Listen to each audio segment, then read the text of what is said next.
நான் ஆட்சி செய்வதும் சரி, இன்றும் சரி, பாரதிய ஜனதா கட்சியை பொறுத்த வரைக்கும் உணர்வுபூர்வமாக நாங்கள் செயல்பட்டு கொண்டிருக்கின்றோம்.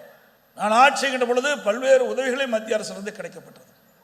இன்றைக்கு கூட மெட்ரோ ரயில் திட்டம் இந்தியாவில் ஒரு திட்டத்துக்கு 63,000 கோடி நிதி ஒதுக்கீடு செய்த ஒரே அரசாங்கம் மத்திய அரசாங்கம். அதை பெற்றது தமிழ்நாடு அரசாங்கம். இதுவரை ஒரு திட்டத்துக்கு 63 கோடி அனுமதித்ததே கிடையாது. அப்படி மத்திய அரசு அனுமதி கொடுத்தது. நான் ஏற்கனவே சொன்ன நடந்தாய் வாலி காவிரி திட்டம் 11,809 கோடி. பல திட்டத்துக்கு மத்திய அரசு உதவி செஞ்சது.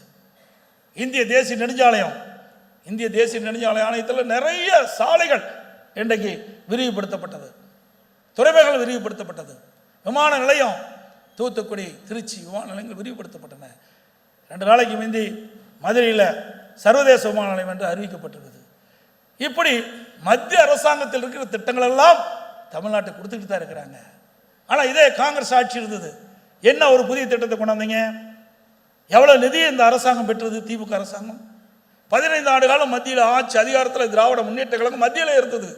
ஆட்சி அதிகாரத்தில் இருக்கிறது குடும்ப உறுப்பினருக்கு தேவையான அதிகாரத்தை இந்த அரசாங்கம் பெற்றதை ஒழிய, திமுக பெற்றதை ஒழிய மக்களுக்கு தேவையான திட்டங்களை பெறல, தமிழ்நாட்டுக்கு தேவையான நிதிகளும் பெறல. இன்னும் குறிப்பாக சொல்ல போனால் தமிழ்நாட்டை சேர்ந்த சிதம்பரம் நிதியமைச்சராக இருந்தார். அப்பொழுது கூட அவர்களை நாடி தமிழ்நாட்டுக்கு தேவையான நிதி பெற முடியாத ஒரே அரசாங்கம் திமுக அரசாங்கம், ஒரே கட்சி திமுக கட்சி. ஆனால் அண்ணா திமுக கட்சி அப்படி இல்லை. அண்ணா திமுக கட்சிக்கு அப்படியெல்லாம் அரசாங்கம் முடியல, நமக்கு அந்த வாய்ப்பு கிடைக்கல.